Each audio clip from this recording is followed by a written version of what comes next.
Hello बच्चों, genic unstoppable पे CTQ series जो हमारा चल रहा है उसमें इंजीनियरिंग मैथमेटिक्स का आज है लेक्चर नंबर 3। आई होप जो फर्स्ट लेक्चर हुआ था उसमें आपने क्वेश्चंस बहुत अच्छे से एनालिसिस को एंजॉय किया होगा और बहुत सारी चीजें आपको सीखने को मिली होंगी। अभी हमारा ये है बच्चों थर्ड क्लास। इसमें फिर से मैं आपको कुछ इंटरेस्टिंग क्वेश्चंस करवाने वाला हूं जिसके थ्रू मैं आपको कॉन्सेप्ट्स भी कुछ बताते जाऊंगा। और ट्रस्ट मी, अगर आप ये सीरीज अच्छे से फॉलो कर लेते हो तो आपको प्रिपरेशन में बहुत ही एक एड ऑन फीचर मिल जाएगा। ओके, तो हम स्टार्ट करें क्वेश्चन। तो आज का जो पहला क्वेश्चन है, ध्यान से देखना। आज का जो पहला क्वेश्चन है वही डिटर्मिनेंट ही हमारा टॉपिक चल रहा है और हम अभी मैट्रिक्स अलजेब्रा की ही बातें करेंगे, इनवर्स डिटर्मिनेंट। ओके, तो देखो होता क्या है वो यहां पे ध्यान से समझना। ये क्वेश्चन आया है 2015 में ईसी ब्रांच में। किसमें? ईसी। और ईसी में जनरली आईएन और डबल ई से अच्छे ही क्वेश्चंस आते हैं, आप कोई भी पेपर उठा के देख लो। तो बोला क्या गया है यहां पे, for A is equal to, यहां पे एक मैट्रिक्स दिया गया है ए जिसकी 4 एंट्रीज है 1 10x माइनस 10x 1। ओके, ये वही 10x है जो हम ट्रिग्नोमेट्री में पढ़ते हैं और कोई 10x नहीं होता। ये क्या है बेटा?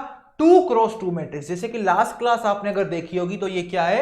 2 क्रॉस 2 मैट्रिक्स। मतलब ये स्क्वायर मैट्रिक्स है। स्क्वायर मैट्रिक्स होगा तभी तो डिटर्मिनेंट का बात होगा, अदरवाइज बात नहीं हो सकता। डिटर्मिनेंट हम सिर्फ स्क्वायर मैट्रिक्स का ही डिफाइन करते हैं और किसी मैट्रिक्स का डिफाइन नहीं होता है। ओके, तो क्या बोला गया है ध्यान से समझना। ओके, इसमें क्या देखो, इस क्वेश्चन को कैसे सेट किया गया है, एग्जामिनर ने बहुत अच्छे से सेट किया है, ब्यूटीफुली। ओके, मैट्रिक्स ए दिया गया है 1 10x माइनस 10x 1। तो हमें क्या पूछा गया है कि भाई इस मैट्रिक्स का, ये जो नया मैट्रिक्स बना है इसका डिटर्मिनेंट क्या होगा। मैं आपको फिर से क्वेश्चन क्लियर करता हूं। बेसिकली है क्या, हमारे पास एक मैट्रिक्स है ए जिसका साइज है 2 क्रॉस 2 जो कि स्क्वायर मैट्रिक्स है और इसका डिटर्मिनेंट निकालना हम जानते हैं लास्ट क्लास से। इसमें 4 एंट्रीज हैं, क्या? 1 10x माइनस 10x 1। ओके, अभी ये क्या बोल रहा है कि भाई आपके पास मैट्रिक्स ए है, ठीक है, लेकिन इस मैट्रिक्स का पहले आप ट्रांसपोज लीजिए। ठीक है भाई, ले लिया। फिर इस मैट्रिक्स का इनवर्स लीजिए, वो भी ले लिया। इस मैट्रिक्स का जब अभी आप बोलोगे सर ये क्या बोल रहे हो, ट्रांसपोज और इनवर्स कैसे निकालते, हमको पता नहीं है। टेंशन मत लो, मैं आपको इसमें ट्रिक बताने वाला हूं। ओके, तो हमने क्या बोला, इस मैट्रिक्स का पहले ट्रांसपोज निकालो तो आपको एक नया मैट्रिक्स मिलेगा। इस मैट्रिक्स का इनवर्स निकालो तो फिर से आप एक नया मैट्रिक्स मिलेगा। दोनों मैट्रिक्स को मल्टीप्लाई करोगे तो एक नया मैट्रिक्स जनरेट होगा। वो जो मैट्रिक्स जनरेट होगा, कैसे जनरेट हुआ वो? ए ट्रांसपोज और ए इनवर्स को मल्टीप्लाई करके उस मैट्रिक्स का हमें डिटर्मिनेंट निकालना है बच्चों। ओके, लेकिन यहां पे ऐसा कुछ करने की जरूरत नहीं है। खुश हो गए ना? यहां पे ऐसा कुछ करने की जरूरत नहीं है। इतना लेंदी प्रोसीजर यहां पे करने की जरूरत नहीं है। क्या लेंदी प्रोसीजर? पहले ए में से ए ट्रांसपोज निकालो, फिर ए में से ए इनवर्स निकालो। ओके, ए में से ए इनवर्स निकालो, दोनों को मल्टीप्लाई करो, एक जो नया मैट्रिक्स जनरेट होगा वो हमें पता नहीं कौन सा मैट्रिक्स होगा, उसका डिटर्मिनेंट निकालो। वो भी 2 क्रॉस 2 मैट्रिक्स होगा, उसका डिटर्मिनेंट निकालना हमें आता है। लेकिन आप बोलोगे सर कोई और तरीका है क्या? तो बहुत लेंदी प्रोसेस लग रहा है। बिल्कुल तरीका है। अगर आपको डिटर्मिनेंट की प्रॉपर्टीज पता है तो ये क्वेश्चन ऐसे ही 30 सेकंड में आप दिमाग में ही सॉल्व कर लोगे, आपको पेन की भी जरूरत नहीं पड़ेगी। कैसे? चलिए देखते हैं। यहां पे देखिएगा, अभी कुछ जादू में आपको दिखाने वाला हूं। देखो सॉल्यूशन। तो सॉल्यूशन में हमें क्या देखना है वो सबसे पहले ये आप पॉइंट्स नोट कर लीजिए डिटरमिनेंट की प्रॉपर्टी। सबसे पहले अगर हमारे पास दो मैट्रिसेस हैं ए और बी, ओके, दो मैट्रिसेस हैं ए और बी, उनका अगर मैं प्रोडक्ट लेता हूं तो प्रोडक्ट लेने के बाद जो एक नया मैट्रिक्स बनेगा उसका जो डिटर्मिनेंट होगा वो किसके बराबर होगा? जो इंडिविजुअल मैट्रिक्स का डिटर्मिनेंट है उसके प्रोडक्ट के बराबर। ये हो गई पहली पॉइंट। दूसरी पॉइंट क्या है वो देखो, आपके पास एक मैट्रिक्स है ए, उसका डिटर्मिनेंट और उसका जब ट्रांसपोज लोगे उन दोनों का डिटर्मिनेंट हमेशा सेम होगा। तीसरी प्रॉपर्टी मैंने आपको लास्ट क्लास में बताई थी कि जो मैट्रिक्स ए इनवर्स होता है उसका डिटर्मिनेंट क्या होता है? 1 upon determinant of A. 1 upon determinant of A. आई इतनी बात समझ में? अभी इन प्रॉपर्टीज को मैं कैसे यूज करने वाला हूं वो यहां पे देखना। इन प्रॉपर्टीज को मैं कैसे यूज करूंगा देखो। हम ऐसा मान लेते हैं, ओके, हमारे क्वेश्चन में ए की जगह है ए ट्रांसपोज, बी की जगह है ए इनवर्स। तो देखो मैं इन प्रॉपर्टीज को कैसे यूज कर रहा हूं, ध्यान से देखना। ओके, हमने क्या बोला, ध्यान से देखो, हमने क्या बोला, हम ऐसा मान लेते हैं हमारे क्वेश्चन में ए की जगह क्या है, ए ट्रांसपोज, और बी की जगह क्या है, ए इनवर्स। तो हम इसको कैसे लिख सकते हैं, determinant of A transpose into determinant of A inverse, ऐसे हम लिख सकते हैं। लिख सकते हैं कि नहीं, बिल्कुल लिखा जा सकता है।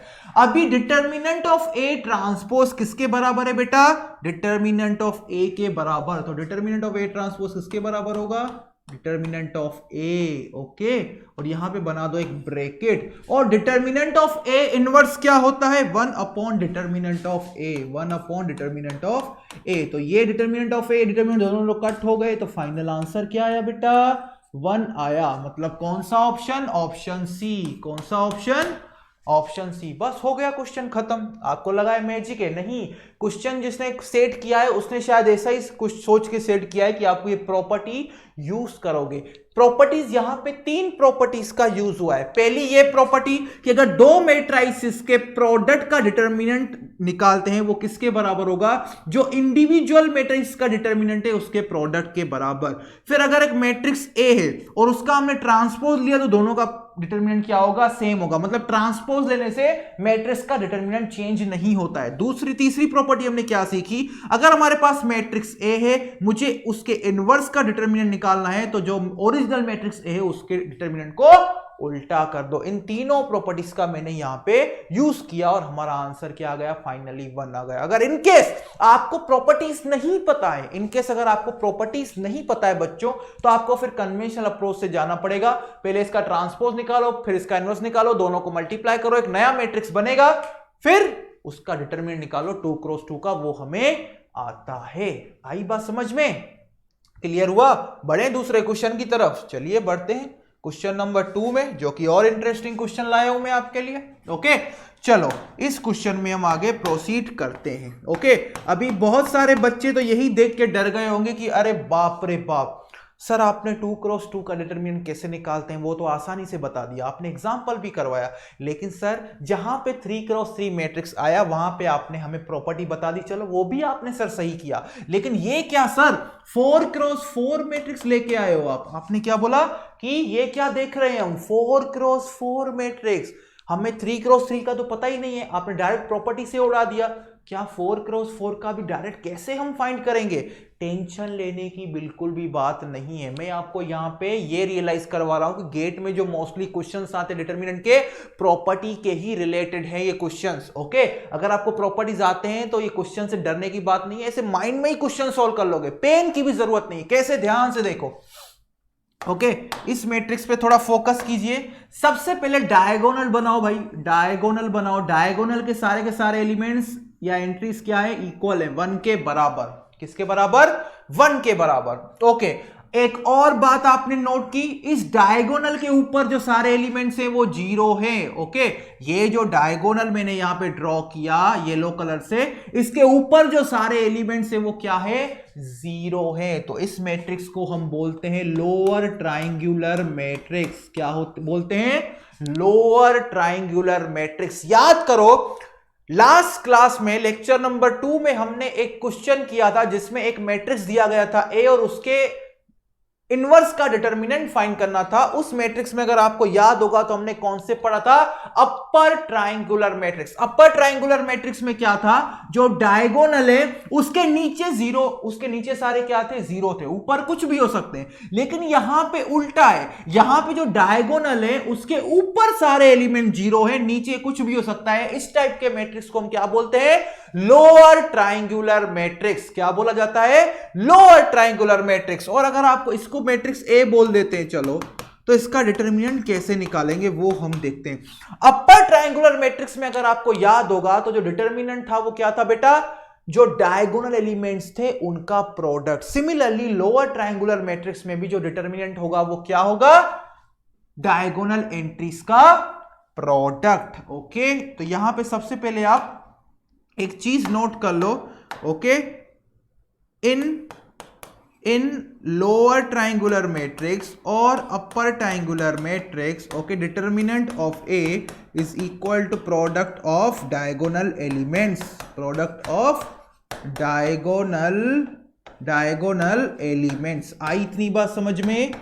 क्लियर हुआ? तो ये अपना क्या है, अपर ट्रायंगुलर मैट्रिक्स या लोअर ट्रायंगुलर मैट्रिक्स? ये अपना है लोअर ट्रायंगुलर मैट्रिक्स। तो इसमें लोअर ट्रायंगुलर मैट्रिक्स से डायगोनल एंट्रीज क्या है बेटा, 1 1 1 1। तो क्या होगा, 1 cross 1 cross 1 cross 1 which is equal to 1, which is equal to 1। ये अपना होगा आंसर, ये अपना क्या होगा, आंसर। ओके, तो यहां पे बच्चे डर जाएंगे। बच्चे डर क्यों जाएंगे? देखो इसने डायगोनल एलिमेंट्स को तो 1 1 ही रखा है, लेकिन यहां पे देखो 100 100 100 200 200 300। तो यहां पे ये कुछ भी करे, यहां पे तो भले 1,00,000 डाल दे, आपको डरने की जरूरत नहीं है, क्योंकि ये लोअर ट्रायंगुलर मैट्रिक्स से आपको सिर्फ किस पे फोकस करना है, डायगोनल एंट्री पे। अपर ट्रायंगुलर मैट्रिक्स हो या लोअर ट्रायंगुलर मैट्रिक्स हो, डिटरमिनेंट निकालने के लिए सिंपली क्या करना है, डायगोनल एंट्रीज का प्रोडक्ट लेना है। ओके, लेट अस से इसमें ऐसा कर देता, ये 10 कर देता, ये 10 कर देता, ये 10 कर देता और ये 10 कर देता। ओके, ये 10 कर देता, फिर भी आप आराम से निकाल लेते, 10 into 4 हो जाता। Okay, 10 to the power 4। Okay, 10,000 इसका आंसर आता डिटर्मिनेंट का। एक और बात याद रखना, ऐसा भी हो सकता है कि ये 10 हो, 10 हो, 10 हो, लास्ट एलिमेंट 0 हो जाए। ओके, लास्ट एलिमेंट क्या हो जाए, 0 हो जाए। उस केस में डिटर्मिनेंट आपका 0 आएगा। 10 into 10 into 10 into 0 is equal to 0। Okay, 1000 into 0 0 ही होता है, 1000 नहीं होता है। अभी बच्चे कुछ बोलेंगे, सर आपने तो बोला कि लोअर ट्रायंगुलर मैट्रिक्स और अपर ट्रायंगुलर मैट्रिक्स में हमें यह देखना होता है कि डायगोनल के ऊपर सारे के सारे एलिमेंट्स क्या है, नॉन जीरो, सॉरी जीरो है। अगर लोअर ट्रायंगुलर मैट्रिक्स है तो डायगोनल के ऊपर सारे के सारे एलिमेंट्स क्या होंगे, 0। लेकिन सर अभी यहां पे भी 0 आ गया, तो उस केस में ये लोअर ट्रायंगुलर मैट्रिक्स होगा या नहीं होगा? यहां पे 0 आए, यहां पे 0 आए, यहां पे 0 आए, यहां पे 0 आए, उससे हमें कुछ भी लेना देना नहीं है। सिंपली देखो, डायगोनल के ऊपर एंट्री 0 है क्या? डायगोनल के ऊपर अगर सारी की सारी एंट्री 0 है तो वो लोअर ट्रायंगुलर मैट्रिक्स है। फिर इधर क्या है, उधर क्या है, उससे हमें कोई भी लेना देना नहीं है। भाई इतनी बात समझ में? क्लियर हुआ? ये बात क्लियर हो रहा है? अभी कोई स्टूडेंट एक और चीज बोल सकता है, मैं सारी चीजें बता रहा हूं कि सर अगर डायगोनल के ऊपर सारी की सारी एंट्री 0 है, अच्छा अगर डायगोनल के ऊपर भी सारी एंट्री 0 हो, नीचे भी सारी एंट्री 0 हो, तो फिर कौन सा ट्रायंगुलर मैट्रिक्स होगा? ओके, तो डायगोनल के ऊपर भी सारी 0, डायगोनल के नीचे भी सारी 0, तो उस केस में उस मैट्रिक्स को बोलते हैं डायगोनल मैट्रिक्स। उसको क्या बोलेंगे, डायगोनल मैट्रिक्स। आई इतनी बात समझ में? क्लियर हुआ? ठीक है, समझ में आ रही है ना चीजें? तो यही चीजें आपको यहां पे टेकल करनी है और कुछ भी नहीं करना है। ठीक है, तो इस सेशन में बच्चों हम इतना ही रखते हैं। फिर से मैं आऊंगा लेक्चर नंबर 4 में और आपको फिर 2 क्वेश्चंस लेके आऊंगा और बहुत सारी ढेर सारी चीजें मैं आपके साथ डिस्कस करूंगा। मिलते हैं लेक्चर नंबर 3 में, सॉरी 3 तो ये हो गया, 4 में। Thank you.